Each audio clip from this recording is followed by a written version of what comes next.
from our journalists present here. So welcome and thank you all for joining us. We will get started right away, and at this time I'd like to invite the Honorable Joseph Andol, Minister for Foreign Affairs, to make his presentation, and he'll be presenting on recent travels to China, the UN mission, and the Canada CARICOM Summit.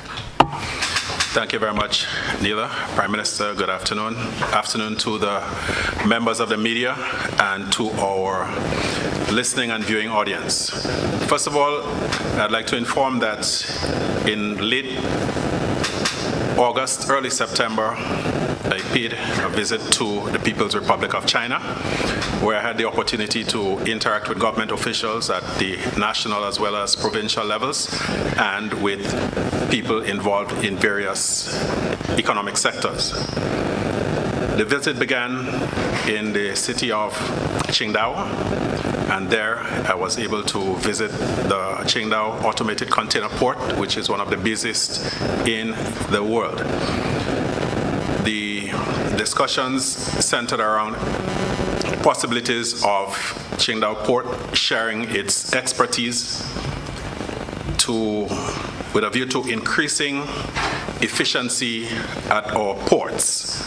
So to that end, we agreed to exchange technical missions so that people affiliated to the Grenada Ports Authority can have the opportunity to witness the operations there and to see in what ways we can benefit from the expertise of Qingdao Port Group.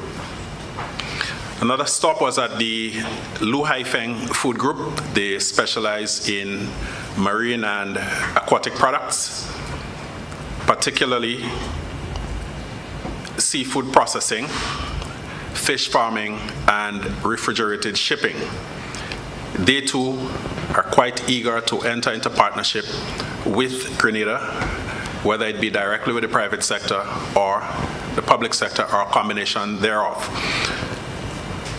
Ocean University was another of my stops. This is a university that is dedicated to marine studies, and among the more significant points discussed was that of Ocean University providing scholarship and training opportunities for Grenadian students, for also consider the possibility of Ocean University, possibly in conjunction with St. George's University and or the University of the West Indies, to set up a marine research center somewhere in Grenada. They're also keen to work with us to develop our approach towards marine resource protection, development, and utilization. The National Agency for International Development and Cooperation also gave me an audience, and one of the main areas that we focused on was a question of health, with our proposed teaching hospital being high on the agenda. China is willing to provide technical and financial support, whether it be in the form of concessionary financing or grant or a combination thereof, towards our teaching hospital upon submission of proposals to them. They're also quite keen to assist in the training of doctors, nurses, and other healthcare professionals, considering that having a building is not sufficient to say that you have a teaching hospital. Agriculture and skills training were also discussed, and they are willing to assist us in providing the necessary facilities for the training in those fields. Infrastructure development. We all know about the Belt and Road Initiative that was initiated by President Xi Jinping about 10 years ago, and they are willing to work with us towards helping to develop critical infrastructure. The meeting culminated with, the tour culminated with a meeting with China's Minister responsible for Foreign Affairs, Mr. Wang Yi. We held discussions for over an hour on a wide range of developmental and political issues. My next stop was at the United Nations General Assembly, in September of this year. Prime Minister headed the delegation for most of the stay, and I think at one point he had to leave before me. And while there, we had quite a number of useful bilateral engagements. We were able to formally establish diplomatic relations with 4 countries: the Republic of Ireland, the West African state of Benin, Ghana in West Africa, and Bahrain in the Middle East. We have, concurrent with that, initiated the process of a visa waiver agreement with the Republic of Benin, and we will also be pursuing similar agreements with not only the countries with whom we have just established relations, but with many of the other countries that Grenada currently enjoys diplomatic relations. A very productive meeting was held with the Foreign Minister of the Republic of Georgia, which is a former Soviet republic, and we discussed technical cooperation, technical bilateral cooperation, and to that end, a delegation from the Georgian Ministry of Foreign Affairs will be in Grenada sometime towards the end of this month, going into December, where we're quite hopeful that there will be some form of signing of an memorandum of agreement related to bilateral cooperation with the 2 countries. At the UN, I also addressed a special forum dubbed Summit of the Future, and Grenada, we issued a call for urgent review of the vulnerability criteria, because currently what obtains is that the international community uses GDP as a metric for determining whether countries qualify for concessionary financing and for grant funding. In CARICOM and in SIDS, Small Island Developing States, because of our special vulnerabilities to climate-related events like hurricanes and so on, we believe that it is necessary that there be included in all of these financial agreements a clause that would enable us, the borrowing countries, to suspend payments on capital and interest in the event of some form of natural disaster. So we raised that issue there, and also the question of reforming a very unequal and inequitable international financial framework. In October 17 to 19, I headed a delegation to Ottawa, Canada, to participate in the inaugural Canada CARICOM Summit. And the main focus was on trade, investment in sectors such as financial services, clean technologies, ICT, and the management of natural resources. Canada has agreed to expand the Commonwealth Caribbean countries tariff program. This is a program that enables CARICOM countries to export goods to Canada exempt from normal tariffs. So they have agreed to increase the range of goods, not specified at this point. Those things will be dealt with by technical teams. The range of goods that will have duty-free access to the Canadian market. They have also agreed to simplify rules of origin and shipping documentation requirements to facilitate the export of CARICOM goods to Canada. There is going to be a new foreign labor program for agriculture and fish processing under Canada's temporary foreign worker program. So we're looking forward to that. A good part of the meeting focused on climate change, job creation, regional security, and the suspension of debt repayments after natural disaster, which is what I alluded to a little while ago at the UN, but Canada has already taken steps to address that. And to that end, they are going to make available 64.5 million Canadian dollars in funding for climate mitigation and economic growth. They've also agreed to provide $10 million for resilient agriculture systems. At the bilateral level, I held talks with the Minister of Immigration, Refugees and Citizenship, Mr. Mark Miller, and the main item was the reinstatement of visa-free travel for Grenadians. We pressed for that, and they have agreed to establish technical teams on our end and their end to conduct the negotiations, which hopefully will lead to the elimination of the visa requirement for Grenadian citizens wishful of traveling to Canada. We also made an appeal for on-island processing of visa applications, because as we all know, it is quite expensive and inconvenient to have to travel to neighboring islands to complete the application process and to do the biometrics. And we also have asked that the visits for biometrics be done more frequently pending a resolution of the visa issue. That, in a nutshell, that's a summary of my recent visits. Thank you.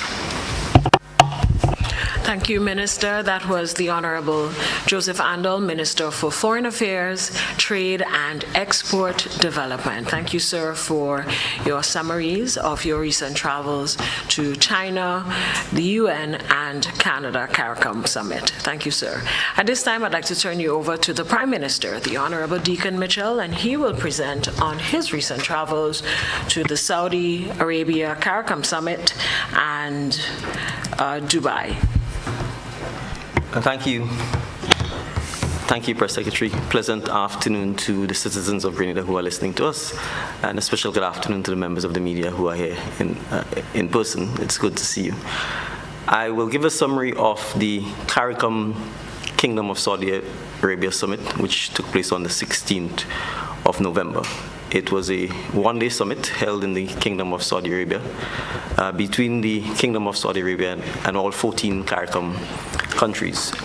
It was a historic summit because it's the first time that the Kingdom of Saudi Arabia and CARICOM was hosting such an event, and all 14 heads of government of CARICOM attended. It's not often that we're able to get all 14 prime ministers of CARICOM to attend a single event.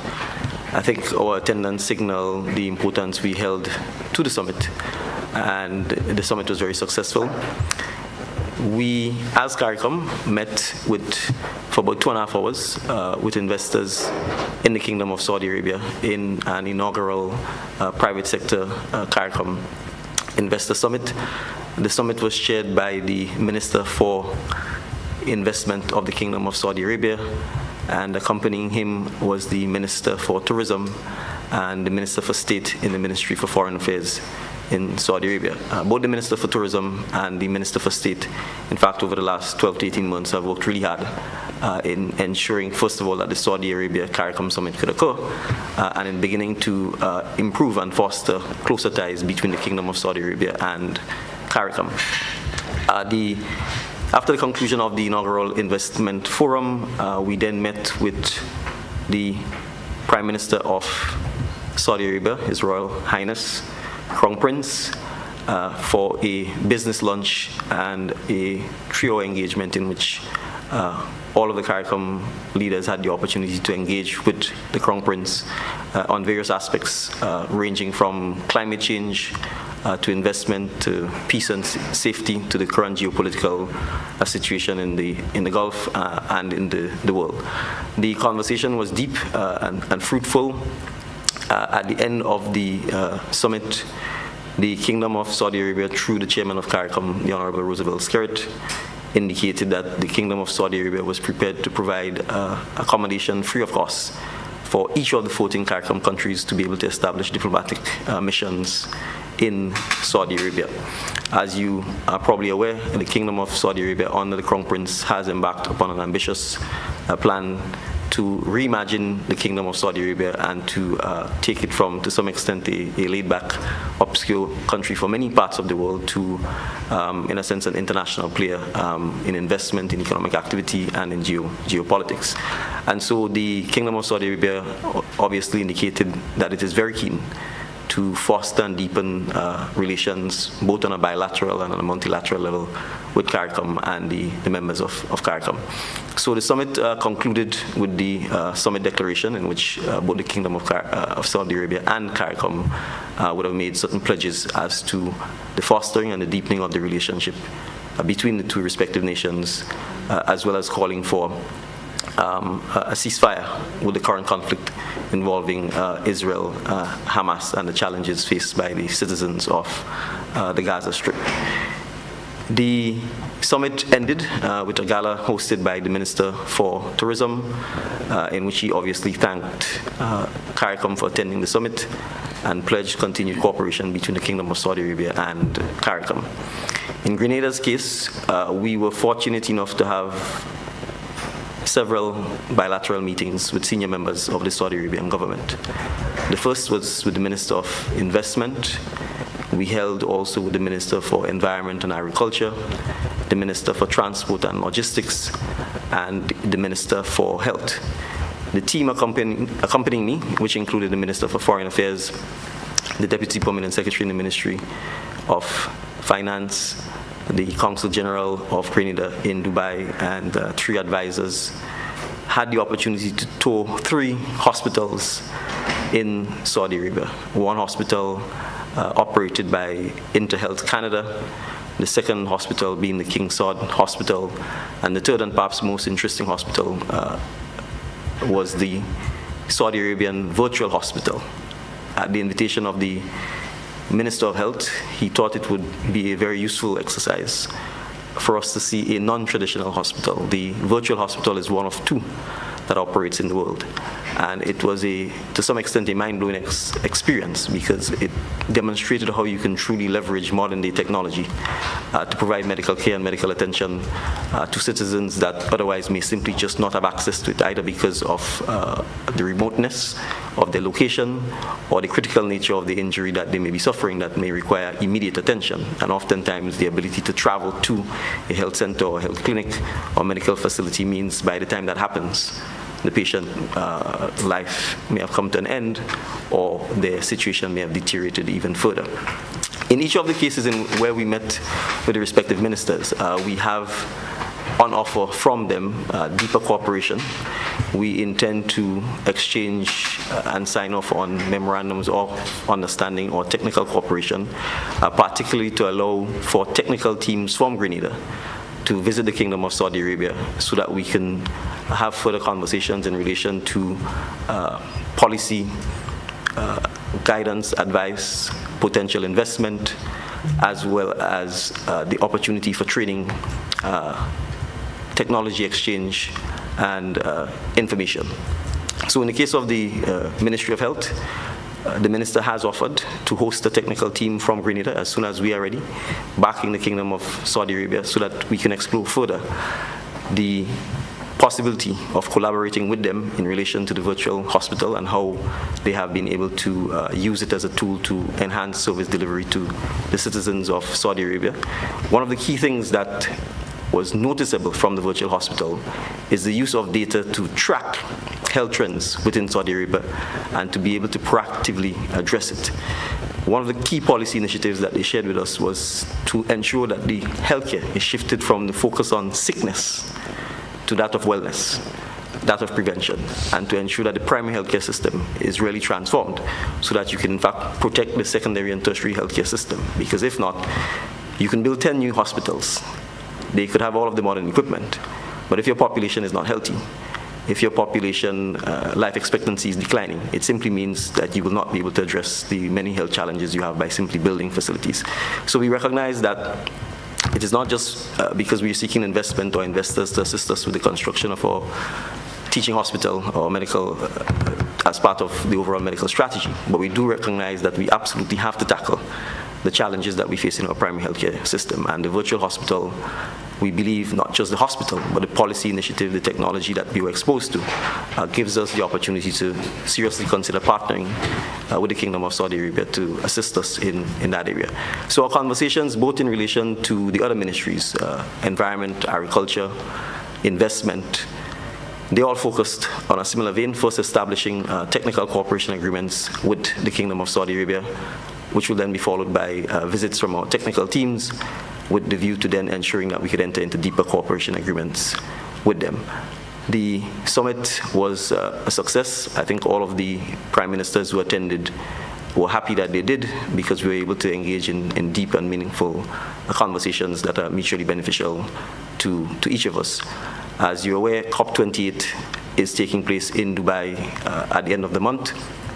And what each of us as small island states in the region wanted from the Kingdom of Saudi Arabia was an assurance that, notwithstanding the fact that they have been a significant player in the hydrocarbon industry, that they appreciate the consequences of climate change on small Caribbean states, and that they will continue to commit to ensuring that the transition to renewable energy takes place, and that issues such as loss and damage will remain on the table and will give Caribbean nations a fighting chance to ensure that we can tackle the existential threat posed by climate change. That assurance was given by the Crown Prince, and so we certainly look forward to COP28 and to nations like Saudi Arabia and the UAE and other Gulf states, which have, to a significant extent, become wealthy nations as a result of the sale, production, exploration, and sale of hydrocarbons, that they will in fact step up to ensure that those countries who have become vulnerable as a result of that are given the chance to mitigate and to adapt and to transition and to survive the significant threat that climate change poses. So we've gotten that assurance, and we look forward to the Kingdom of Saudi Arabia leading on that issue, because it is the biggest Gulf state. It has by far the largest population, and it is the most wealthy Gulf state that has benefited from the production and exploration of hydrocarbons. I also want to speak briefly about my visit to Dubai as well as London, which preceded my visit to Saudi Arabia. The visit to the United Kingdom was a two-part visit.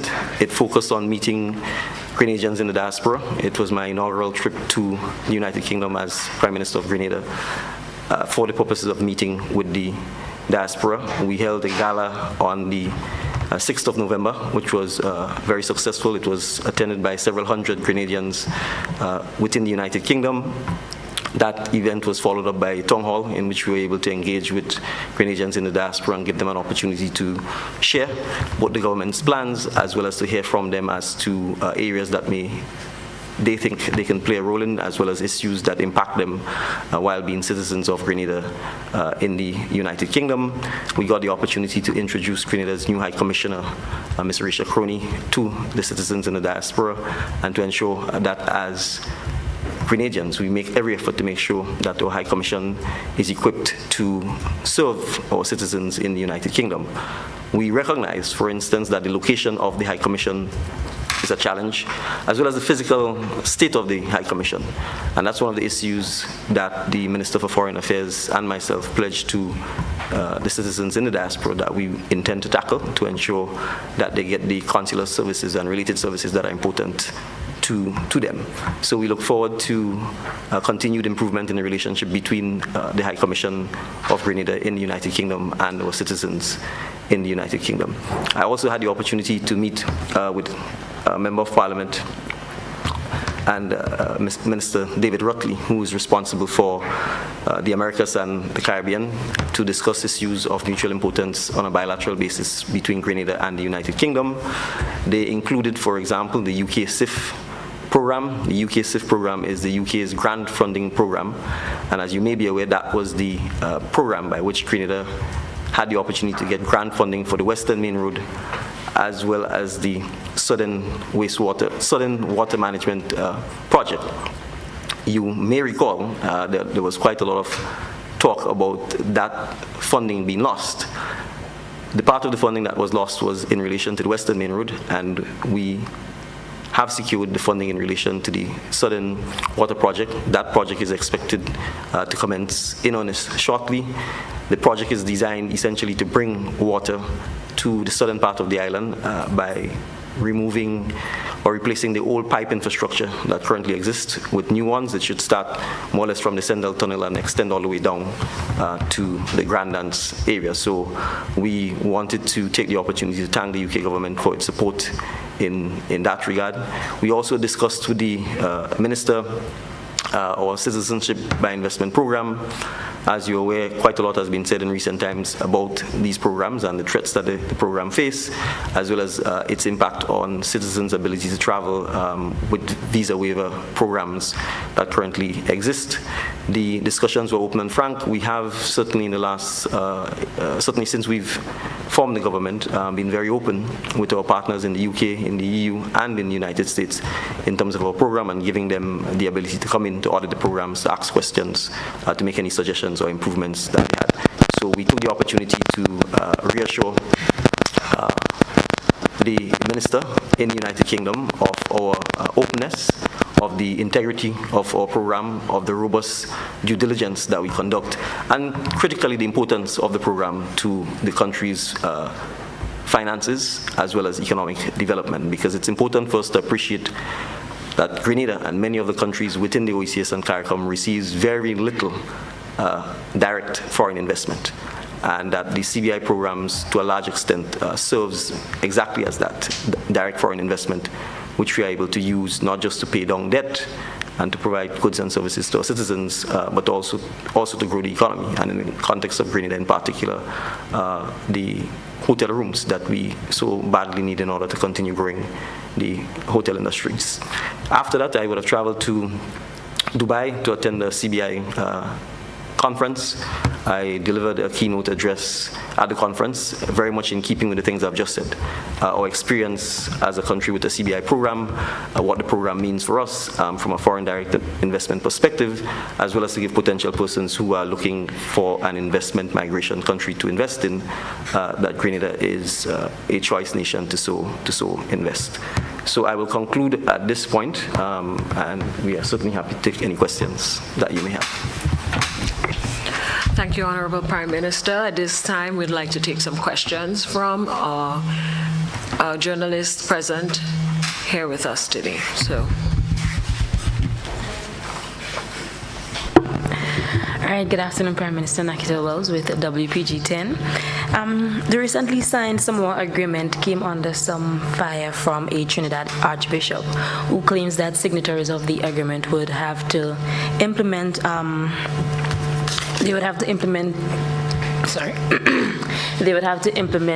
LGBTQ and, sorry, I lost the question, I'm coming back. Yes, so let me go. So he said that they would have to impose abortion legislation and transgender and LGBTQ comprehensive education. Can you shed some light on that for us, please? Thank you. Well, first I'll ask the Minister for Foreign Affairs, I think, to address where Grenada is in relation to that agreement, and then I can share my general comments on, sure, I think, the Archbishop's comments. Sure.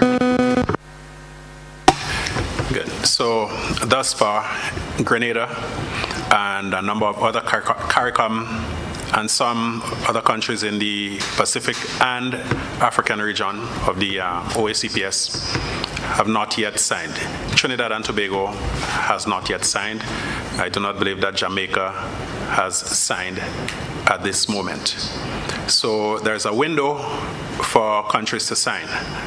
And I don't believe that, well, Grenada for sure, we are not willing to surrender our sovereignty to any international organization.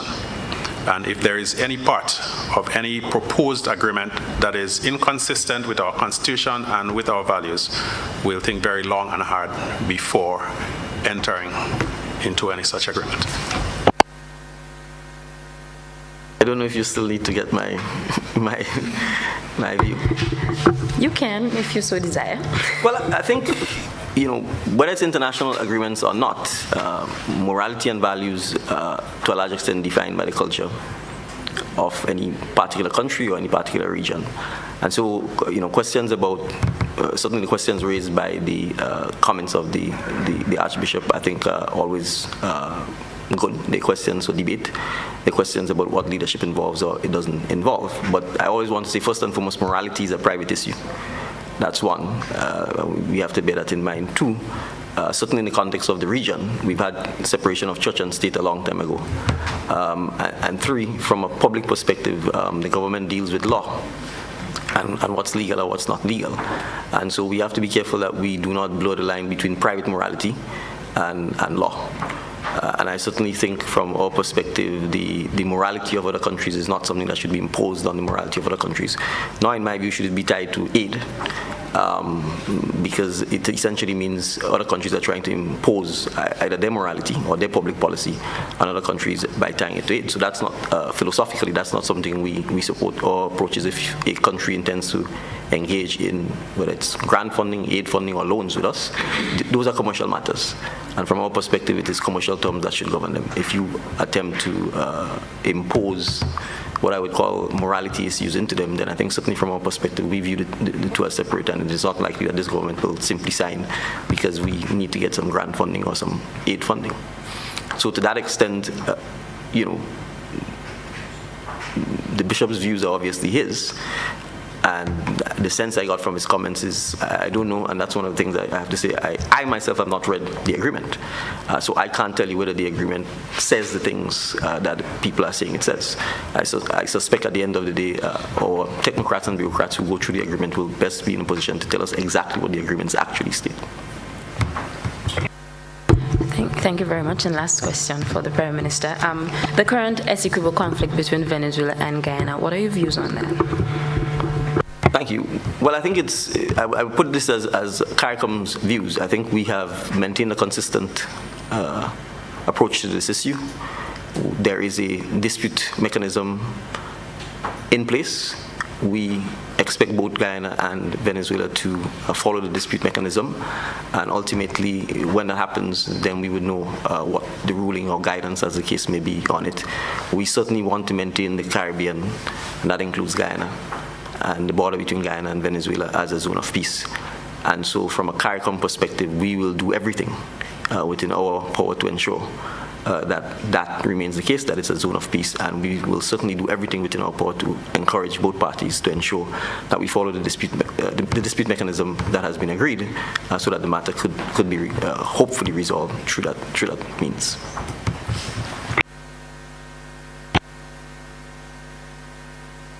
Ian, I believe you have a question. You may go ahead. Good afternoon, Beverly Telesford, GBN. So this question is for Prime Minister and Minister for National Security. There was a grounded Virgin Atlantic flight on the runway at the Morris Bishop International Airport yesterday, which hindered other flights from landing. From my understanding, though it was removed from the runway, it still remains grounded. Any idea what occurred?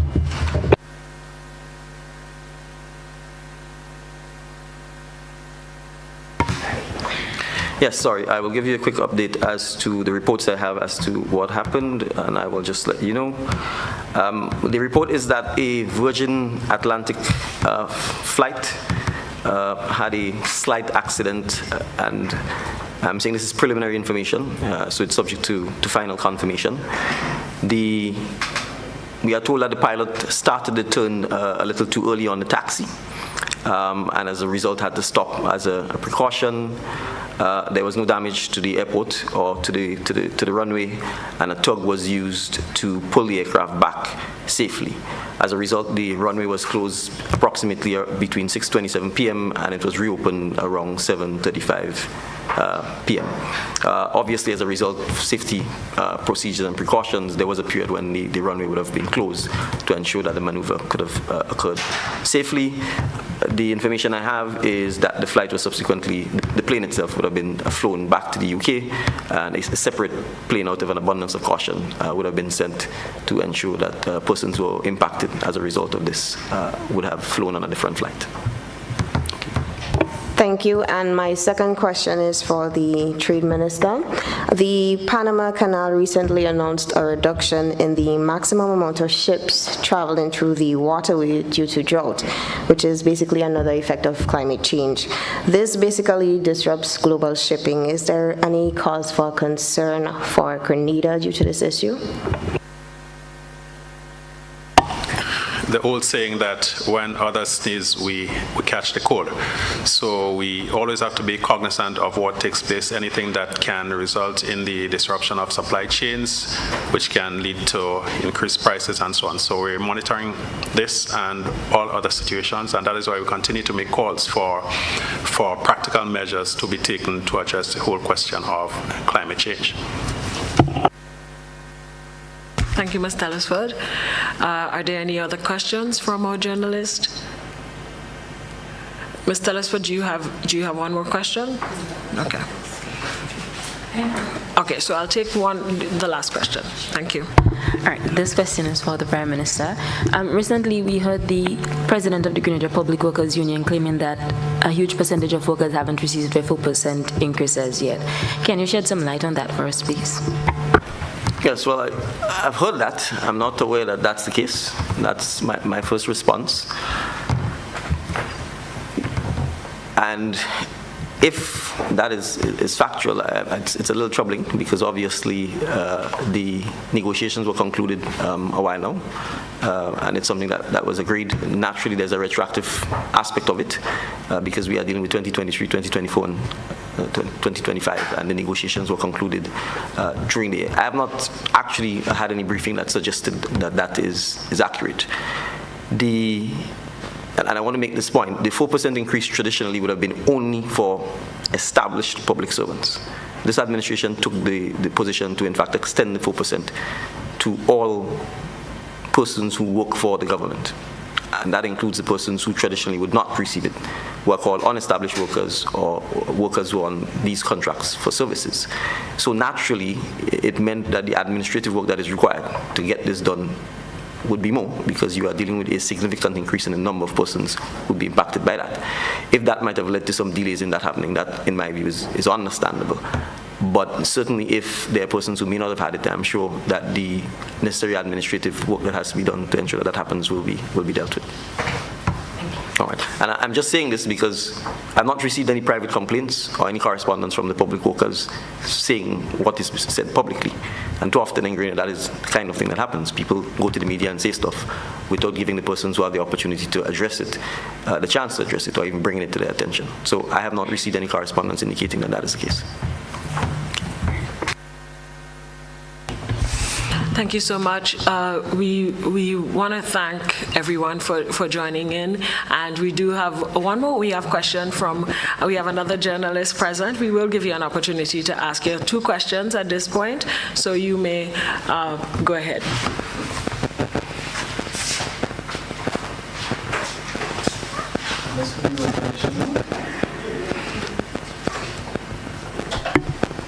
Thank you so much. Kalestra, you may go ahead with your question.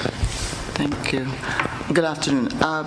What I would like to find out, does Grenada have any particular position on the Israeli-Hamas conflict? I know we voted in favor of the ceasefire, but beyond that, as Belize has done, are we planning any further measures to express our position on this matter?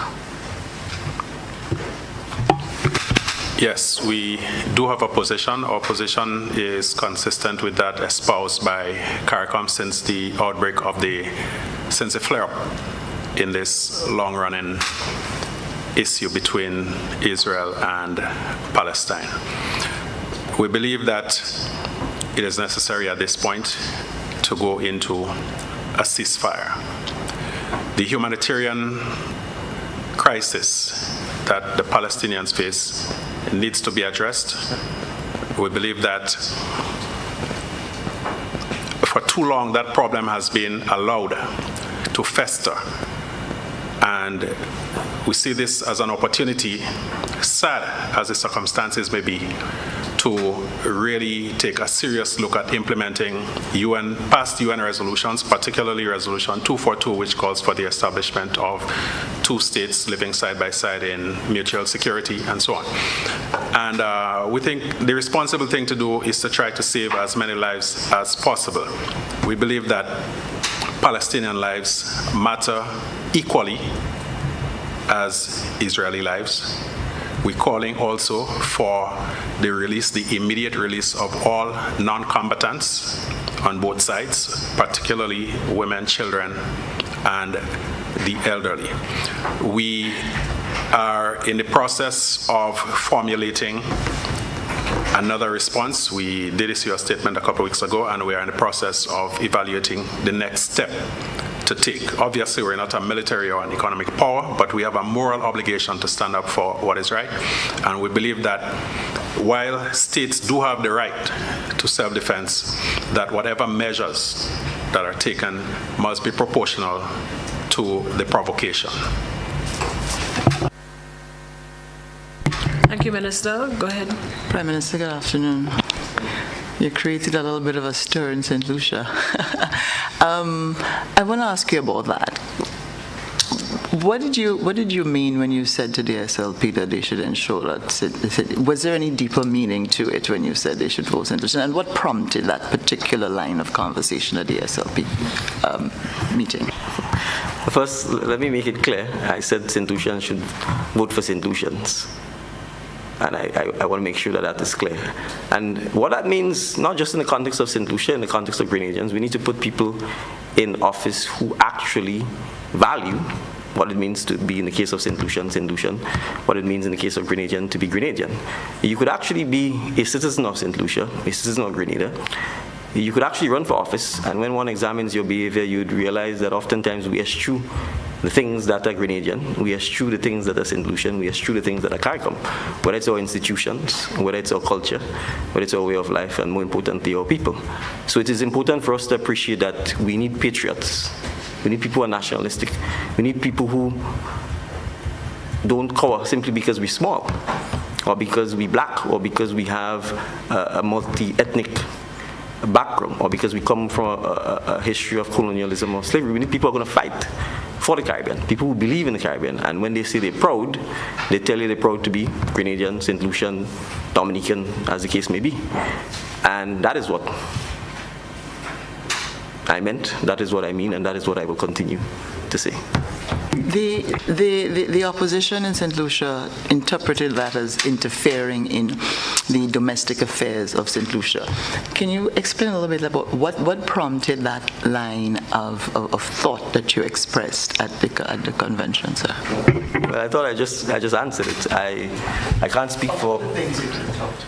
Well, I spoke about a number of things. I had, I think, a 15 or 20-minute address, so the media and the public and the political pundits could pick on anything that I said within that address and ask questions about it. They chose to pick that, so you'd have to ask them why that seemed to be the most fascinating part of the conversation. The Prime Minister of St. Lucia delivered a 2-hour address. After I spoke, I didn't hear a word about his address, about the accomplishments of the St. Lucia Labour Party, about the many challenges that governments face and the things that have been done to address it. So actually, I find it a little sad, to be honest, that in the context of a convention, in the context of a speech by the sitting Prime Minister of St. Lucia, which was wide-ranging in breadth, depth, and scope, that the only thing that seemed to be tickling people's fancy is me saying you should vote for a St. Lucian. I suppose you said something very sexy, Prime Minister. Now, my final question, you have been the Minister of Infrastructure for quite some time now. The roads, the potholes are growing, and especially with the rain. When can we see some work being done on our roads, Prime Minister? All right, well, first, I've been Minister for Infrastructure in April of this year. So when we make general comments about for some time now, we need to contextualize that. Let's be specific. Second, we need to appreciate something about the roads in Grenada. We've essentially had the same set of roads for several decades. And whenever it rains, it takes one shower, really. You would quickly see that a lot of the asphalt is quickly and easily undermined. So what it means is the actual roads themselves fundamentally needs to be scraped. In many instances, the foundation needs to be redone, and the entire road needs to be redone. That requires significant capital investment, and it requires us to plan it, and it requires us to be able to finance it. So we recognize that in the meantime, obviously, we can't let the potholes completely deteriorate. So the normal sort of reaction that deals with patching of the potholes will continue. It is reactive, and we have to react to it whenever it happens. But from a more medium to long-term approach, the Ministry of Infrastructure intends to take a number of approaches to start addressing this. As I've said repeatedly, the Ministry for Infrastructure currently has no equipment, none whatsoever. And it has apparently operated that way for several years, perhaps as much as a decade. So it means our ability to actually respond and respond quickly is tied to our ability to get contractors who are all private to work on behalf of the government. That situation is not satisfactory at all, and it creates the kind of significant delay time. Second, it means your ability to get value for money is compromised, because the private contractors could actually give you a take it or leave it attitude when it comes to prices that are being quoted. Thirdly, the state has no control over asphalt or bitumen or any of those aggregates. We do not have an asphalt plant ourselves. We do not have, bitumen is something that you have to import into the country. So again, the ability to do asphalt work is very limited. At the coal mix plant in Boucherjou, even the bobcat that it used to mix the coal mix is being rented. That is the situation we've met. So the plan really is to start putting the ministry in a position where it could start into the 2024 budget to procure its own equipment, so that it will be able to start responding much quicker, much more efficiently, and at a cheaper rate to some of what I call the reactive needs. On a more long-term basis, we certainly intend to start addressing, and in fact we would have done so had it not been for the same 𝐍𝐀𝐓 project which I talked about. We had intended to resurface the road from the Point Salines or the Maurice Bishop International Airport all the way to the Carénage this year. But we chose not to do so because we need to get the 𝐍𝐀𝐓 project completed, or the Southern Water project completed, for the simple reasons that we are not going to asphalt the road and then have to dig them all up to lay pipes again. So we need to get that part of the work done. Once the pipes are laid and the project is completed, we then intend to begin in earnest to start addressing the capital nature of some of the works that we need to do. And it's not just the roads. It's one of the things I've pointed is that we need to get sidewalks built as well, because it is extremely dangerous. Certainly, if you take the Maurice Bishop to the Carénage as an example, to walk, much less even ride a bike or cycle in Grenada. We anticipate that from January, we should be in a position to begin construction work on the Woburn Cliff Road. Again, there were some delays there because the design that we inherited was a design that simply involved resurfacing the road exactly as it is. That is not satisfactory. There are some hairpin corners in that road. There are some parts of the road that are extremely narrow, and we recognize that there's significant construction taking place in St. David's and beyond, and there are large 40-foot, 20-foot container trucks that are traversing that road, huge trucks, concrete mixers, etc. So we sought to have the consultants redesign the road to make it wider so that you don't have to stop to allow a truck to pass, to build sidewalks. And that means obviously you're going to have to dig more into the cliff side of the road. We may have to do some land acquisitions along the way to make sure that the road is wide. And that redesign obviously means the costing has to be changed. And so you would have had the delays. We've had the redesigns have been completed. We have had preliminary estimates, and we are working with the contractors to make sure that we can get the best pricing to get some of this done. But the truth is, the road networking in general requires a medium to long-term plan. All of our bridges, for example, need to be addressed. There are many bridges that are simply too narrow to allow two-lane traffic.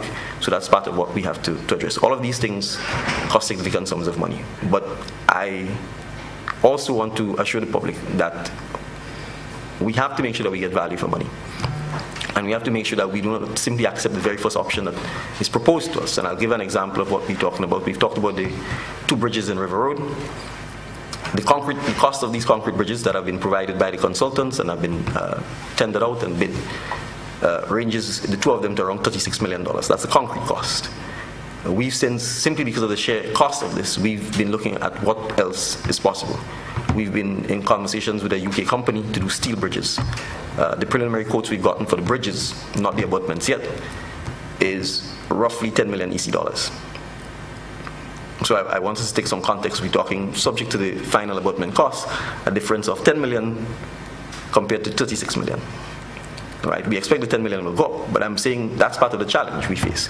If we simply go ahead, we take the 36 million and we build it for two bridges, without ensuring that we search far, wide, and deep, there may be other solutions that are significantly cheaper that can then allow us perhaps to build the bridges that have the cost and then to use those funds in other areas. And that's part of the challenge that the Ministry of Infrastructure, certainly the Ministry of Infrastructure that I met, is a ministry that was not structured in such a way that ensured we had and audit a lot of the solutions that are proposed to us to make sure that we're getting value for money and to make sure that at the end of the day we get quality work. So we also have to be able to build the capacity of many of the local companies to be able to take on some of this work, because especially when they're funded by international or regional bodies like the Caribbean Development Bank, they have very strict procurement guidelines, they have very strict pre-qualification for contractors to be able to qualify, and in many instances our contractors don't meet these requirements, and it creates further problems because you then have to get contractors from outside, the mobilization cost is more expensive, it creates further delays. So we are certainly looking at building out a ministry that could begin to address the roadways in particular in a more systematic manner. But I can certainly say there are certain minimum standards, and I'm saying this openly. There are no operating procedures, there are no minimum standards. In other words, there is no documenting from a policy point of view. If you're going to build new roads, the new roads must have sidewalks. The new roads must be able to take vehicles that of a certain tonnage. None of this exists. So that is part of what we have to be able to work on to make sure that we don't spend $20–25 million for 1 mile of road, and then within 2 years you have the same potholes that we see now for roads that have been there for 20 or 25 years. So it will take some time for us to get to the point where we can have those obvious changes. But in the meantime, the traditional system of the patching will probably continue for the next several months until we're in a position to effect some of the changes I've talked about. Do we have some timelines attached to this undertaking? No, absolutely. The idea would be certainly going into 2024, because we're going into the budget, that we can procure some of the equipment that we spoke about in the next 6 months. So that particularly, because it's really when the rainy season starts that you see the impact of the potholes, because the rain washes away the asphalt far easier. So the idea would be that a lot of the equipment procurement will happen in the first 6 months of the year, so that we're in a position to begin to implement some of those changes in the latter part of 2024.